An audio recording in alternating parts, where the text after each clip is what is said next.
आज मंत्रिपरिषद की बैठक अपराह्न 3:30 बजे निर्धारित थी। ये बैठक समय पर हुई। इस बैठक में कुल 129 मामलों की स्वीकृति दी गई। मैं एक एक करके उनके बारे में बताऊंगा। पहला एजेंडा कला संस्कृति एवं युवा विभाग का था, जिसमें बिहार राज्य में बिहार फिल्म एवं नाट्य संस्थान की स्थापना किए जाने की सैद्धांतिक स्वीकृति प्रदान की। अगले 6 एजेंडा कृषि विभाग के थे, जिसमें से पहला एजेंडा कृषि विभागीय आशुलिपिक संवर्ग नियमावली के अंतर्गत 218 नए पदों का सृजन और पूर्व के कुछ पदों का प्रत्यर्पण। इसके बाद के 4 एजेंडा कृषि विभाग की योजनाओं की स्वीकृति है। पहली थी तिलहनी फसलों को बढ़ावा देने हेतु राष्ट्रीय खाद्य तिलहन मिशन अंतर्गत 25 करोड़ 85 लाख 3,100 रुपये की योजना की स्वीकृति। दूसरा है खाद्य एवं पोषण सुरक्षा अंतर्गत दलहन योजना के तहत रबी मौसम में मसूर फसल को बढ़ावा देने हेतु मसूर उत्पादन कार्यक्रम के लिए 95 करोड़ 85 लाख 6,600 रुपये की निकासी एवं व्यय की स्वीकृति। पांचवा एजेंडा था प्रधानमंत्री राष्ट्रीय कृषि विकास योजना अंतर्गत गेहूं बीज विस्थापन दर में वृद्धि के लिए 36 करोड़ रुपए की योजना की स्वीकृति। छठा मुद्दा था कृषि विभाग का केंद्र प्रायोजित रेनफेड एरिया डेवलपमेंट योजना हेतु वित्तीय वर्ष 25-26 के लिए 34 करोड़ 46 लाख रुपए की योजना की स्वीकृति। सातवां एजेंडा था राज्य योजना मद से उद्यानिक फसलों हेतु विशेष हस्तक्षेप के लिए वित्तीय वर्ष 25-26 में 38 करोड़ 26 लाख 60 हजार रुपए की स्वीकृति। आठवां एजेंडा खान एवं भूतत्व विभाग का था, जो कि खान एवं भूतत्व विभाग में पीएमयू की स्थापना के लिए national institute for smart government की सेवा नामांकन के आधार पर लिए जाने की स्वीकृति के संबंध में था। नवा एजेंडा जल संसाधन विभाग का था, जिसके अंतर्गत सिंचाई प्रमंडल बीजी खोरवा अंतर्गत बांका जिला में शंभूगंज प्रखंड के सिलौटा ग्राम के पास बदुआ नदी पर सिंचाई योजना के निर्माण की स्वीकृति दी गई। इसकी प्राक्कलित राशि 81 करोड़ 53 लाख 95 हजार रुपये। अगला एजेंडा ग्रामीण विकास विभाग का था, जिसमें राष्ट्रीय ग्रामीण विकास एवं पंचायती राज संस्थान NIRDNPR में आर्टिफिशियल इंटेलिजेंस का एक सेंटर ऑफ एक्सेलेंस की स्थापना की जा रही है। इसमें बिहार राज्य द्वारा 5 करोड़ रुपए की स्वीकृति दी गई। नगर विकास एवं आवास विभाग का 11वां एजेंडा था, जिसमें गृह विभाग के अंतर्गत STF का एक भवन लोदीपुर में प्रस्तावित है। उसके लिए फर्स्ट क्षेत्र अनुपात FAR फ्लोर एरिया रेशियो को 1.5 से बढ़ाकर 2.21 करने की स्वीकृति दी गई। 12वें नंबर पर नगर विकास एवं आवास विभाग का वैसा ही प्रस्ताव था, जिसमें कला संस्कृति एवं युवा विभाग के प्रस्तावित पुरातत्व भवन के निर्माण हेतु FAR को 1.5 से बढ़ाकर 2.5 करने की स्वीकृति दी गई। अगला 13वां एजेंडा भी नगर विकास एवं आवास विभाग का था और बिहार भवन उपविधि 2014 की उपविधि 21 में संशोधन की स्वीकृति दी गई। 14वां एजेंडा नगर विकास एवं आवास विभाग का था, जिसमें नमामि गंगे कार्यक्रम के अंतर्गत सृजित बिहार राज्य गंगा नदी संरक्षण कार्यक्रम प्रबंधन सोसाइटी के 32 पदों को प्रत्यर्पित करते हुए प्रोफेशनल्स की सेवा निविदा के माध्यम से कंसल्टेंसी एजेंसी से प्राप्त करने की स्वीकृति दी गई। 15वां एजेंडा नगर विकास एवं आवास विभाग का था, जिसके अंतर्गत अटल नवीकरण एवं शहरी परिवर्तन मिशन अंतर्गत पूर्णिया जलापूर्ति परियोजना हेतु 284 करोड़ 78 लाख 94 हजार 479 रुपये की स्वीकृति दी गई। इसी योजना के अंतर्गत अगले एजेंडा में डेहरी डालमिया नगर जलापूर्ति परियोजना हेतु 33 करोड़ 30 लाख 42 हजार 76 रुपये की स्वीकृति दी गई। इसी अटल नवीकरण और शहरी परिवर्तन योजना अंतर्गत मोतिहारी जलापूर्ति परियोजना हेतु 187 करोड़ 13 लाख 18 हजार 596 रुपये की स्वीकृति दी। 18वें एजेंडा के रूप में पुनः इसी योजना अंतर्गत बोधगया सीवरेज नेटवर्क और STP निर्माण परियोजना हेतु 121 करोड़ 87 लाख 73 हजार 34 रुपये की स्वीकृति दी गई। 19वां एजेंडा नगर विकास एवं आवास विभाग का है, जिसमें औरंगाबाद जिला के ग्राम भखरुआ एवं तरारी को नगर परिषद दाऊदनगर में सम्मिलित करते हुए क्षेत्र विस्तार हेतु बिहार नगरपालिका अधिनियम की धारा 3, 4 एवं 8 के अंतर्गत अधिसूचना के अनुसार नगरपालिका क्षेत्र गठित करने के आशय की घोषणा करते हुए आपत्ति एवं सुझाव आमंत्रित किए जाने और निर्धारित अवधि में विचार योग्य आपत्ति प्राप्त नहीं होने पर धारा 6 के अंतर्गत नगरपालिका का क्षेत्र विस्तार की अधिसूचना निर्गत करने की स्वीकृति दी। 20वां एजेंडा पथ निर्माण विभाग का था। पथ निर्माण विभाग में संविदा के आधार पर तकनीकी कानूनी सलाहकार के एक पद के सृजन की स्वीकृति दी गई। 21वां एजेंडा भी पथ निर्माण विभाग का था। इसमें अनुरक्षण एवं मरम्मति हेतु 400 करोड़ रुपए की राशि बिहार आकस्मिकता निधि से अग्रिम के तौर पर प्राप्त करने की स्वीकृति दी गई। इसकी प्रतिपूर्ति द्वितीय अनुपूरक आगमन से की जाएगी। 22वां एजेंडा भी पथ निर्माण विभाग का था, जिसके अंतर्गत श्री सुनील कुमार सिन्हा, तत्कालीन सहायक अभियंता ग्राम्य अभियंत्रण संगठन सिमडेगा, जिन्हें पूर्व में सीबीआई कांड में के आधार पर उनको बर्खास्त किया गया था, उस आदेश को रांची के में माननीय झारखंड उच्च न्यायालय द्वारा निरस्त कर दिए जाने के कारण उनकी बर्खास्तगी को वापस करते हुए उनको बर्खास्त किए जाने संबंधी आदेश को निरस्त किया गया। 23वां एजेंडा पथ निर्माण विभाग का ही है, जिसमें केंद्रीय सड़क और अवसंरचना निधि के अंतर्गत पथ प्रमंडल नवादा के अंतर्गत 11.6 किलोमीटर की लंबाई में पथ के चौड़ीकरण और मजबूतीकरण हेतु 43 करोड़ 62 लाख 71 हजार रुपये की स्वीकृति दी गई। 24वां एजेंडा इसी योजना के अंतर्गत पथ प्रमंडल पूर्णिया अंतर्गत धमदाहा से कुंवारी पथ के 11.2 किलोमीटर लंबाई के सड़क की चौड़ीकरण एवं मजबूतीकरण के लिए 36 करोड़ 1 लाख 2 हजार रुपये की प्रशासनिक स्वीकृति दी गई।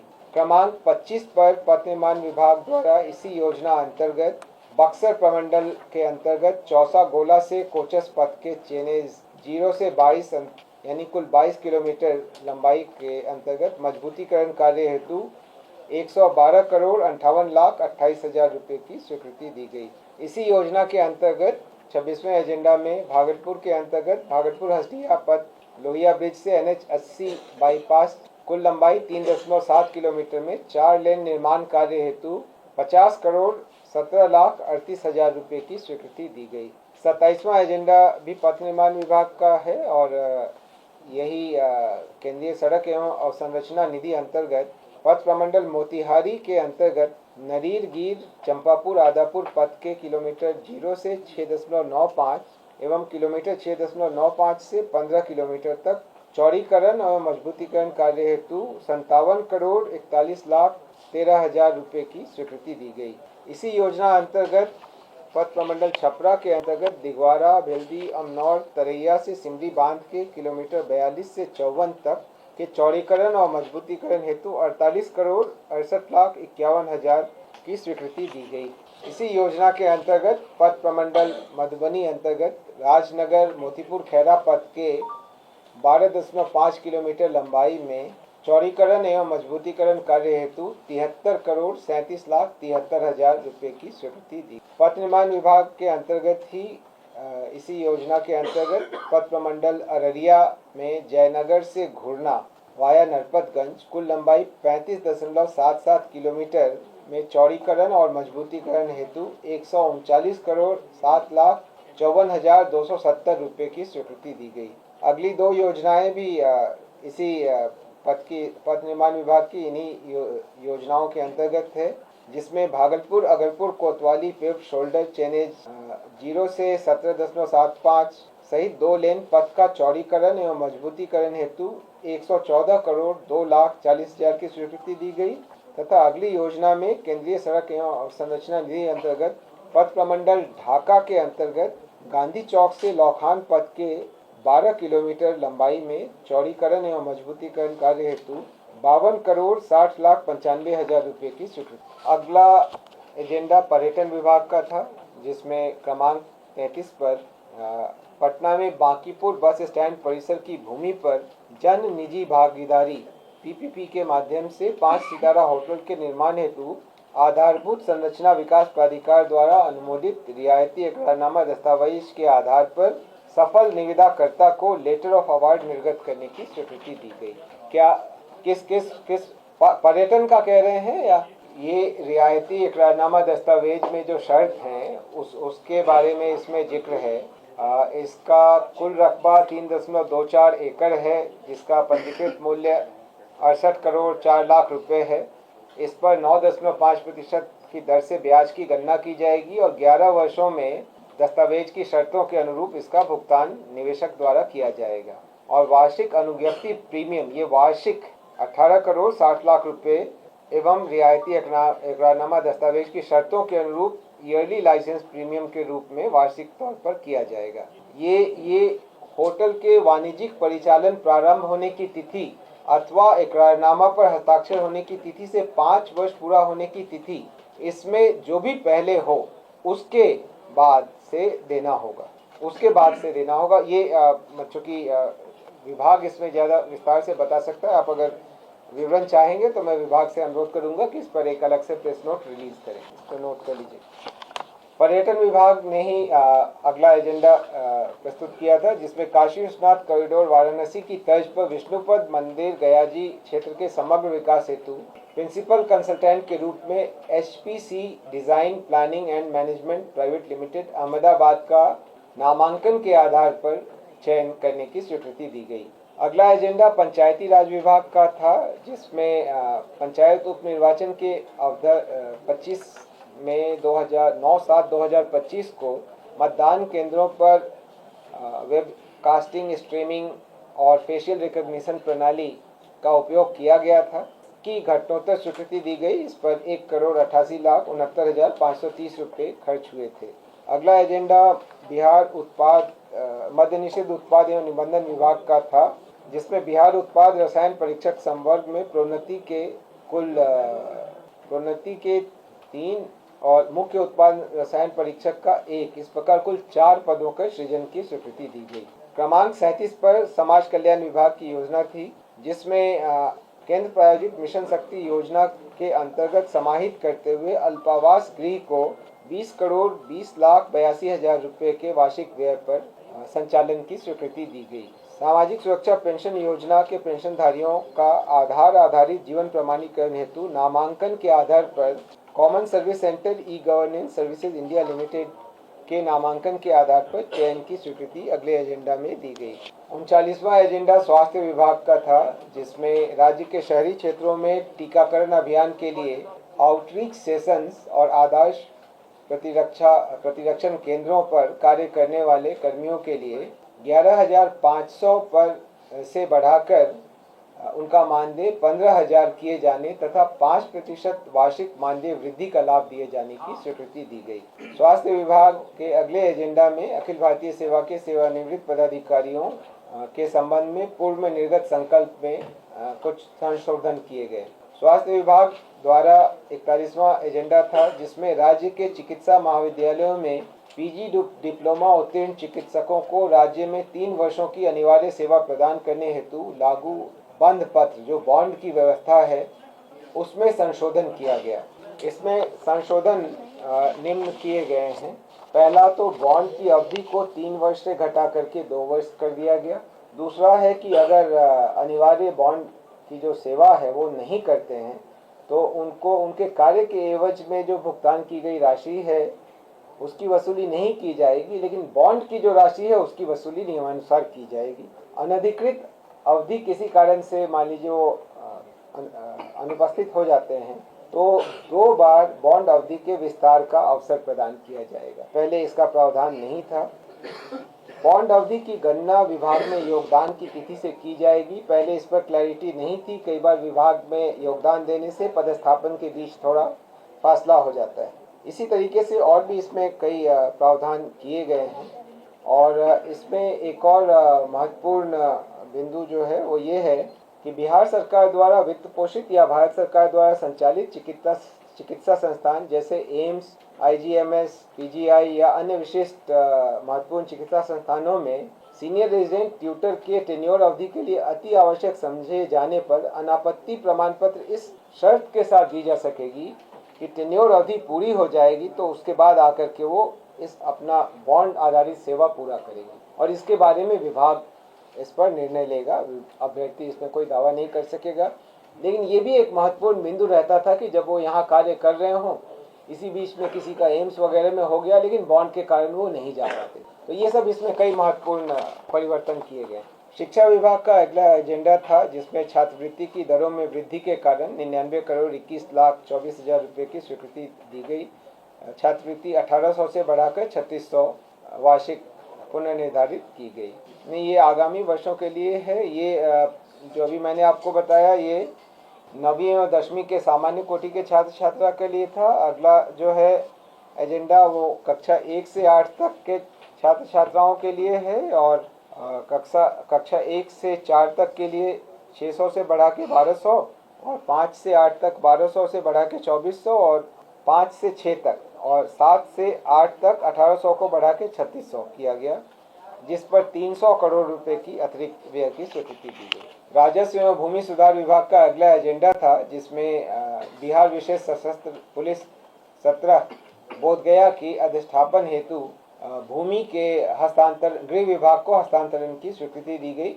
भूमि का रकबा 40 एकड़ ये बोधगया में गया जिला अंतर्गत अंचल डोभी के अंतर्गत।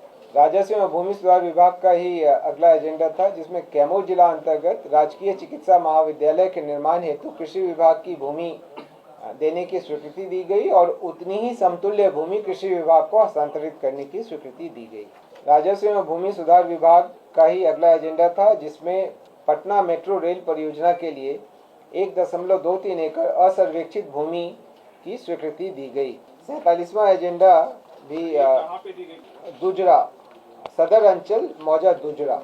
राजस्व एवं भूमि सुधार विभाग का ही अगला एजेंडा था जिसमें नालंदा जिला अंतर्गत भवन निर्माण विभाग के स्वामित्व की भूमि जो जिसका कुल रकबा 10 एकड़ है उसको पर्यटन विभाग को हस्तांतरित करने की स्वीकृति दी गई। उद्देश्य है कि वहां पर 5 सितारा भवन होटल का निर्माण कराया जाएगा। 48वां एजेंडा भी राजस्व एवं भूमि सुधार विभाग का था जिसमें सारण जिला के अंतर्गत 17.5 एकड़ गैर मजरूआ मालिकान प्रतीकाधीन भूमि खेल अवसंरचना निर्माण हेतु खेल विभाग को निःशुल्क हस्तांतरण की स्वीकृति दी गई। ये मौजा फुलवरिया सिवान अंतर्गत महाराजगंज अंचल के अंतर्गत केंद्रीय विद्यालय के निर्माण हेतु मानव संसाधन विकास मंत्रालय भारत सरकार को 1 रुपये के टोकन मूल्य पर 30 वर्षों के लिए लीज नवीकरण विकल्प के साथ निःशुल्क बंदोबस्ती की स्वीकृति दी गई।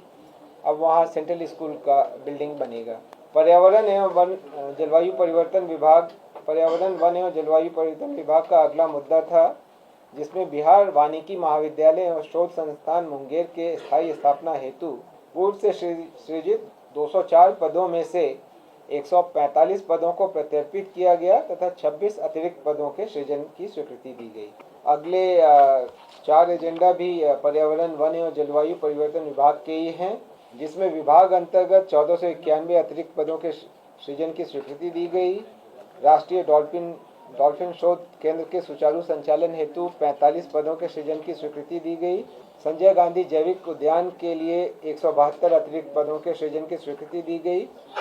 अगला एजेंडा भी इसी विभाग का है जिसमें बिहार राज्य के अंतर्गत वन प्रमंडलों के पुनर्गठन के साथ साथ 9 नए वन प्रमंडल का सृजन और उसके लिए विभिन्न कोटि के 927 पदों के सृजन की स्वीकृति दी। अगला एजेंडा भी पर्यावरण वन एवं जलवायु परिवर्तन विभाग का है जिसमें सचिवालय एवं संलग्न कार्यालयों के सुदृढ़ीकरण हेतु 78 अतिरिक्त पदों के सृजन की स्वीकृति दी गई।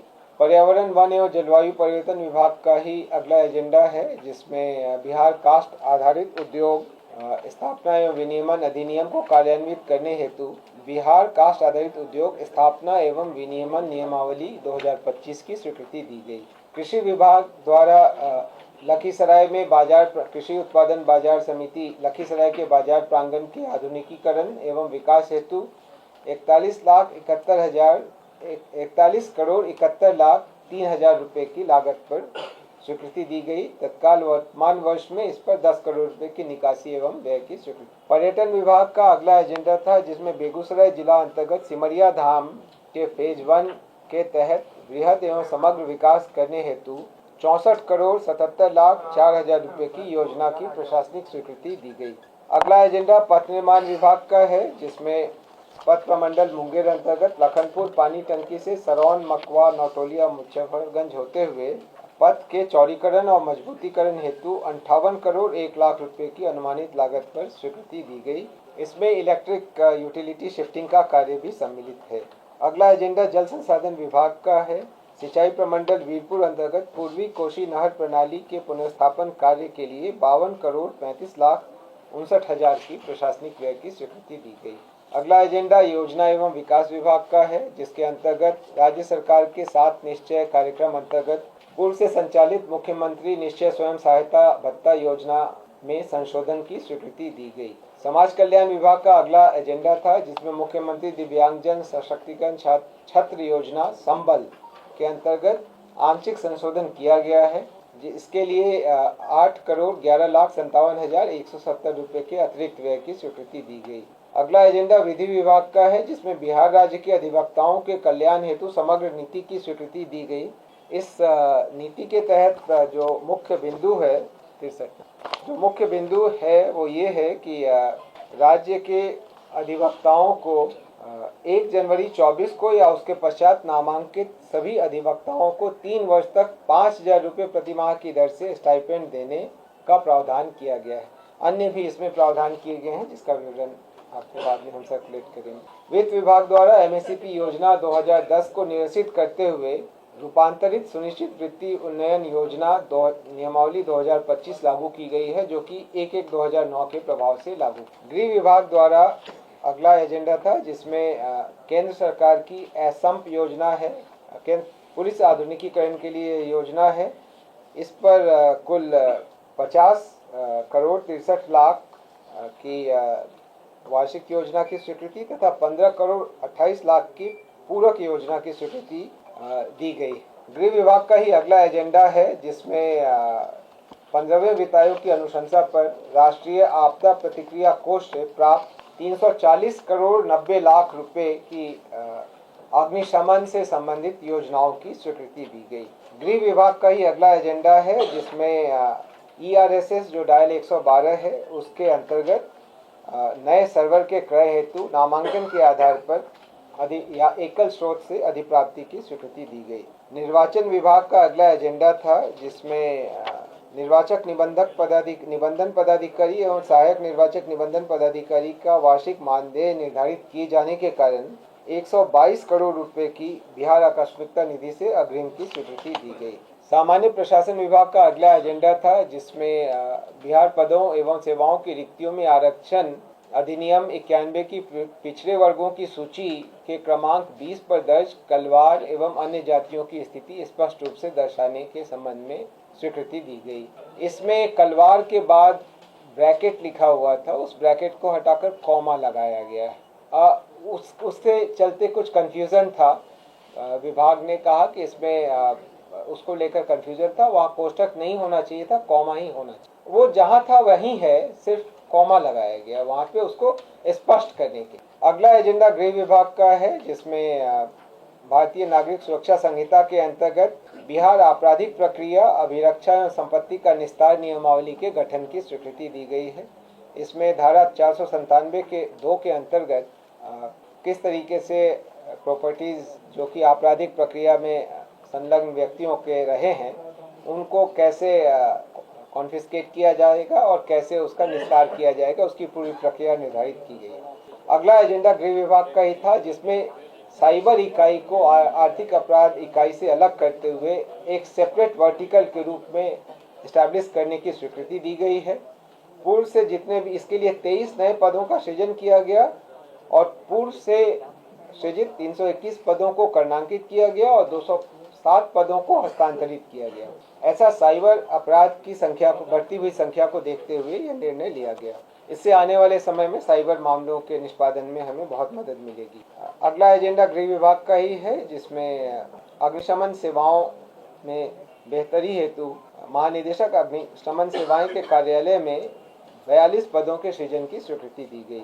अगला एजेंडा भी गृह विभाग का है, जिसमें भारतीय न्याय संहिता 2023 और भारतीय नागरिक सुरक्षा संहिता 2023 की धारा 23 में प्रावधानित दंड के क्रियान्वयन हेतु बिहार सामुदायिक सेवा नियमावली 2025 गठित किए जाने की स्वीकृति दी। आप अवगत हैं कि इस बार सामुदायिक सेवा का भी प्रावधान दंड के रूप में किया गया है, लेकिन इसे कैसे लागू किया जाएगा इसके बारे में स्पष्ट प्रावधान नहीं है।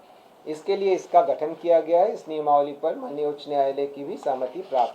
अगला एजेंडा अग्निशमन सेवा नियमावली के नियम 4 में निहित प्रावधान के अंतर्गत अग्निशमन सेवा के सुदृढ़ीकरण हेतु 2075 अतिरिक्त पदों के सृजन की स्वीकृति दी गई। उद्योग विभाग का अगला एजेंडा था, जिसमें वित्तीय प्रोत्साहन क्लियरेंस की स्वीकृति दी गई। यह messrs Shalimar pallet feeds limited औद्योगिक ग्रोथ सेंटर मरंगा जिला पूर्णिया को यह स्वीकृति दी गई।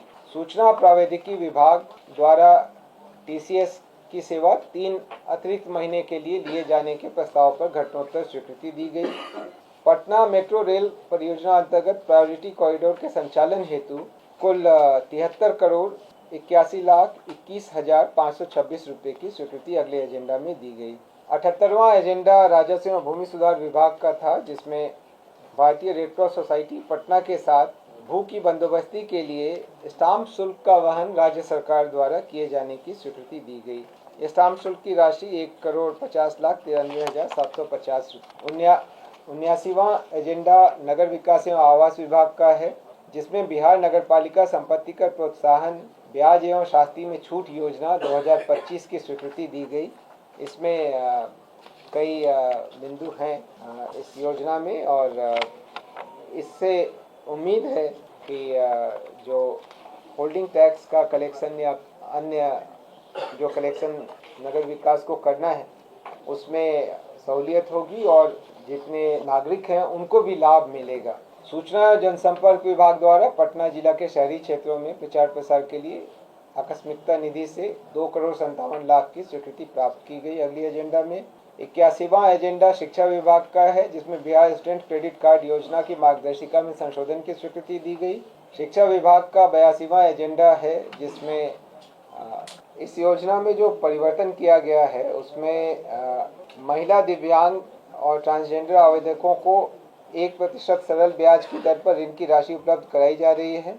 अब सभी आवेदकों के लिए ब्याज रहित ऋण की राशि उपलब्ध कराई जाएगी तथा वैसे सभी आवेदक जो पूर्व से शिक्षा ऋण प्राप्त किए हैं अथवा प्राप्त ऋण राशि वापस कर रहे हैं, उन्हें शिक्षा ऋण की अधिशेष राशि वापस करनी, ब्याज रहित अधिशेष राशि वापस करनी। इसके अनुरूप संशोधन किया जाएगा और मोरेटोरियम की अवधि पहले 60 मासिक किस्तों में था, अब उसको बढ़ाकर 84 मासिक किस्तों में किया जा रहा है। 2 लाख रुपए तक के लिए, और 2 लाख से अधिक है उसमें 84 से बढ़ाकर 120 मासिक किस्तों को किया जा रहा है। और अगर आवेदक की मृत्यु अगर इस दौरान हो जाती है तो जो भी राशि उस समय तक उनके द्वारा जमा नहीं है, जो अधिशेष राशि है, उसको माफ कर दिया जाएगा। ये इसमें मूल परिवर्तन किए गए। उसको नहीं, जो बची हुई राशि शिक्षा विभाग द्वारा महादलित विकास मिशन के अंतर्गत मानदेय की राशि और प्रतिवर्ष शिक्षण सामग्री मद में दी जा रही राशि को बढ़ाया गया है। 3,405 से बढ़ाकर 12,000 किया गया है और एक स्मार्टफोन हेतु 10,000 रुपये की स्वीकृति दी गई। शिक्षा विभाग द्वारा ही संविदा के आधार पर सेवानिवृत्त लिपिक के 40 पद और कंप्यूटर ऑपरेटर के 40 पद के सृजन की स्वीकृति अगले एजेंडा में प्राप्त की गई। 84वां एजेंडा स्वास्थ्य विभाग का था, जिसमें ममता एवं आशा फैसिलिटेटर के दरों में जो वृद्धि की गई थी उसको 1/7/2025 से प्रभावी किया गया है। नगर विकास एवं आवास विभाग का अगला एजेंडा था, जिसमें पटना, भागलपुर, मुजफ्फरपुर एवं Bihar Sharif smart city limited को परियोजनाओं के संचालन हेतु राज्य सरकार के उपक्रम के रूप में कार्य करने की स्वीकृति। ये पहले स्पेशल पर्पस व्हीकल के रूप में बने थे, लेकिन अब जब वह योजना समाप्त हो गई है तो इनको राज्य सरकार के ही उपक्रम मानते हुए तदनुरूप कार्य कराने की। अगले एजेंडा में मद्य निषेध उत्पाद एवं निबंधन विभाग द्वारा श्री प्रशांत कुमार तत्कालीन सहायक निबंधन महानिरीक्षक को बर्खास्तगी का दंड अधिरोपित किए जाने की स्वीकृति दी गई। अगला एजेंडा नगर विकास एवं आवास विभाग का है, जिसमें राज्य में औद्योगिक वाणिज्यिक ग्रीन बिल्डिंग की गतिविधि को प्रोत्साहन देने के लिए विशेष सहायता योजना एवं अनुपालन प्रक्रिया में कमी और विनियमन में ढील के संदर्भ में बिहार भवन उपविधि 2014 में संशोधन की स्वीकृति दी गई। अगला एजेंडा है जहां पर डायल 112 के तहत जो गृह विभाग का, जिसमें आर्मी वेलफेयर प्लेसमेंट ऑर्गेनाइजेशन से ड्राइवर की सेवा ली गई, उनका मानदेय बढ़ाकर 30,000 करने की स्वीकृति दी गई। गृह विभाग का ही अगला एजेंडा था, जिसमें बिहार पूर्व सैन्य पदाधिकारी सेवा नियमावली 2025 के गठन की स्वीकृति दी गई। अगला एजेंडा सामान्य प्रशासन विभाग का था, जिसमें Bihar civil code, court manager चयन, नियुक्ति एवं अन्य सेवा शर्त नियमावली 2025 की स्वीकृति दी गई। अगला एजेंडा भी सामान्य प्रशासन विभाग का है, जिसमें बिहार उच्च न्याय सेवा संशोधन नियमावली 2025 की स्वीकृति दी गई। अगला एजेंडा भी सामान्य प्रशासन विभाग का है, जिसमें बिहार सिविल सेवा न्यायिक शाखा प्रशिक्षण एवं विभागीय परीक्षा संशोधन नियमावली 2025 की स्वीकृति दी। अगले एजेंडा में निबंधक कोर्ट एवं केस मैनेजमेंट, उप निबंधक कोर्ट एवं केस मैनेजमेंट और सहायक निबंधक कोर्ट एवं केस मैनेजमेंट कुल 3 पदों के सृजन की स्वीकृति दी। सामान्य प्रशासन विभाग का ही अगला एजेंडा था, जिसमें बिहार असैनिक सेवा न्याय शाखा भर्ती संशोधन नियमावली 2025 की स्वीकृति। बिहार सचिवालय सेवा के विभिन्न ग्रेड के पदों का पुनर्गठन करने के संबंध में अगला एजेंडा था, जिस पर स्वीकृति दी गई। 95 मिल गया होगा, अभी डिस्ट्रीब्यूट हो रहा होगा। ऊर्जा विभाग का अगला एजेंडा था, जिसमें पटना के करबगहिया क्षेत्र में अवस्थित निष्क्रिय विद्युत ताप ऊर्जा शक्ति घर को पर्यटन, शैक्षणिक शोध एवं विरासत संरक्षण के उद्देश्य से ऊर्जा संग्रहालय के रूप में विकसित करने की सैद्धांतिक स्वीकृति दी गई। ये आप लोगों ने भी देखा होगा। अनुसूचित जाति एवं जनजाति कल्याण विभाग का अगला एजेंडा था, जिसमें प्रत्येक विकास मित्र को टैबलेट क्रय करने के लिए 25,000 की दर से और परिवहन भत्ता और स्टेशनरी भत्ता में वृद्धि हेतु कुल 47 करोड़ 12,16,000 रुपये की प्रशासनिक स्वीकृति दी गई। पर्यटन विभाग का अगला एजेंडा था, जिसमें मोकामा शहर में, पटना जिला के मोकामा शहर में सांस्कृतिक, धार्मिक एवं पर्यटकीय सुविधाएं विकसित करने हेतु पथ निर्माण विभाग की 10.11 एकड़ भूमि पर्यटन विभाग को निःशुल्क हस्तांतरण की स्वीकृति दी गई। अगला एजेंडा मंत्रिमंडल सचिवालय विभाग का था, जिसमें मोतिहारी, छपरा एवं भागलपुर हवाई अड्डे का pre feasibility study airport authority of India से कराने के बारे में नामांकन के आधार पर 1,21,58,000 की स्वीकृति दी गई। अगला एजेंडा भी मंत्रिमंडल सचिवालय विभाग का है, जिसमें भागलपुर जिला के सुल्तानगंज अंचल अंतर्गत ग्रीनफील्ड हवाई अड्डा के निर्माण हेतु 931 एकड़ भूमि अर्जित किए जाने हेतु अनुमानित मुआवजा राशि 472 करोड़ 72 लाख रुपए की प्रशासनिक स्वीकृति दी। अगले एजेंडा में मंत्रिमंडल सचिवालय विभाग वायुयान संगठन निदेशालय का ही एजेंडा है, जिसमें राज्य में एयरो स्पोर्ट्स तथा उड्डयन प्रशिक्षण संस्थानों के प्रोत्साहन हेतु एयरो क्लब ऑफ इंडिया नई दिल्ली और राज्य सरकार के बीच समझौता ज्ञापन हस्ताक्षर करने की स्वीकृति दी गई। अगला एजेंडा भी वायुयान संगठन निदेशालय मंत्रिमंडल सचिवालय विभाग का ही है, जिसमें सहरसा जिला अंतर्गत हवाई अड्डा के रनवे विस्तार हेतु अतिरिक्त 12.08891 एकड़ अर्जित करने हेतु 147 करोड़ 76,56,180 रुपए की प्रशासनिक स्वीकृति दी गई। अगला एजेंडा भी मंत्रिमंडल सचिवालय विभाग का ही है, जिसमें खेलगांव नई दिल्ली स्थित MTNL की परिसंपत्तियों के क्रय हेतु 68 करोड़ 43 लाख रुपए और अन्य व्यय कुल 75 करोड़ 27 लाख रुपए के व्यय की प्रशासनिक स्वीकृति दी गई। स्वास्थ्य विभाग का अगला एजेंडा था, जिसमें 100 वर्धमान आयुर्विज्ञान संस्थान, संप्रति भगवान महावीर आयुर्विज्ञान संस्थान पावापुरी नालंदा के निर्माण योजना में बिहार राज्य पुल निर्माण निगम लिमिटेड से प्राप्त अनुरोध और आर्बिट्रेशन अवार्ड के लाइट में 150 करोड़ रुपए यानी 1,50 करोड़ रुपए की बिहार आकस्मिकता निधि से स्वीकृति दी गई।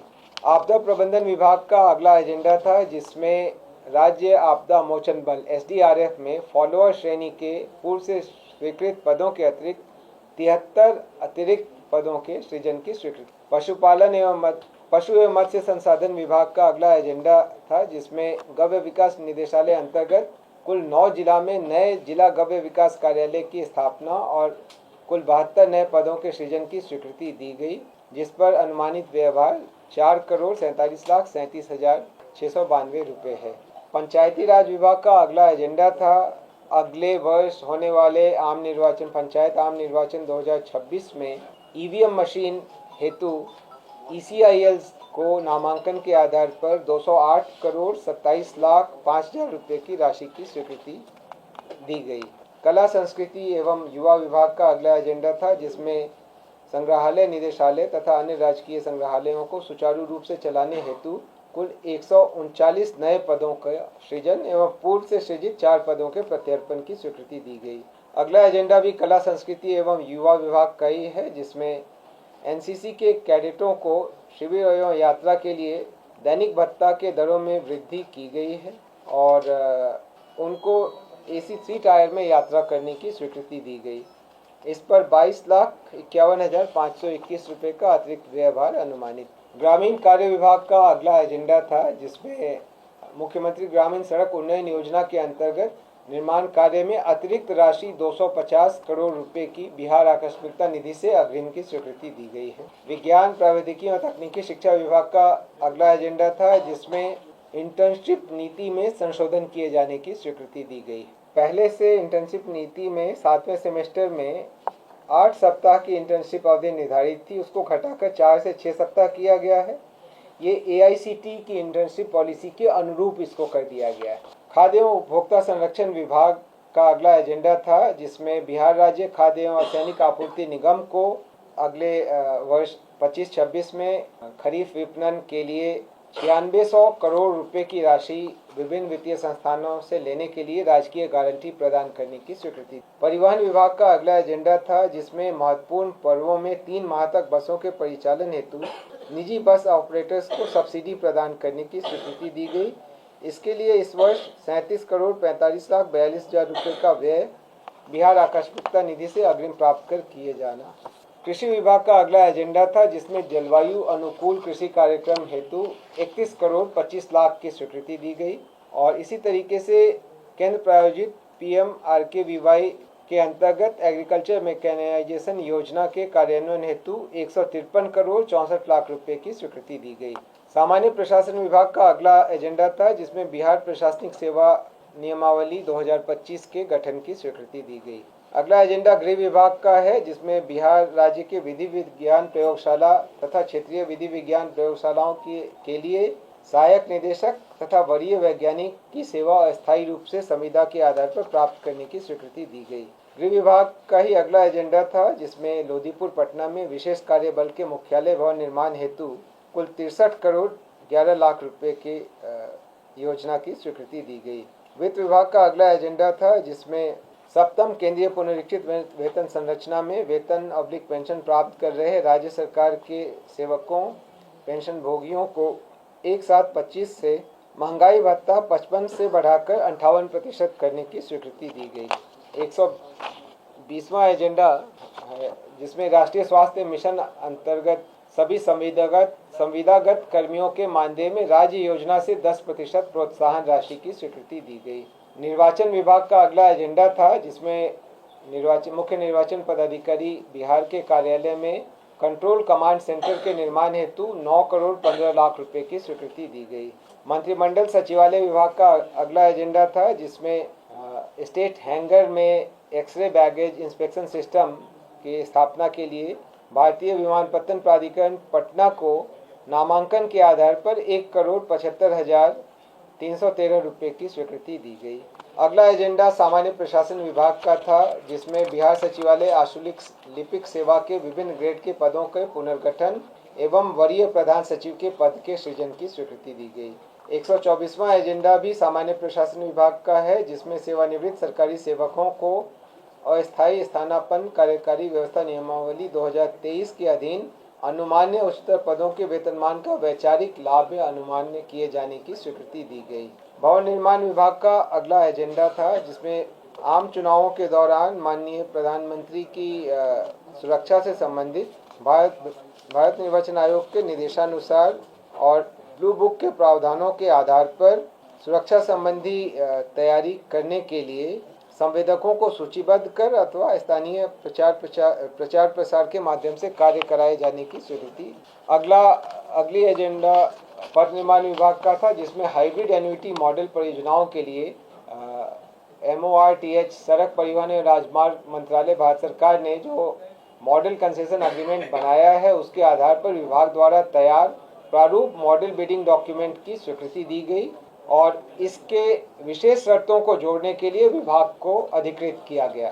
सामान्य प्रशासन विभाग का अगला एजेंडा था 127वां, जिसमें बिहार सचिवालय आशुलिपिक सेवा संशोधन नियमावली 2025 के गठन की स्वीकृति दी गई। जल संसाधन विभाग के अगले दो एजेंडा थे 128 और 129, जिसमें PPIN के माध्यम से सारण एवं मुजफ्फरपुर जिला अंतर्गत कमांड एरिया डेवलपमेंट के कार्य की स्वीकृति दी गई। सारण में 50 करोड़ 40 लाख और मुजफ्फरपुर में 56 करोड़ 25 लाख रुपए की स्वीकृति दी गई।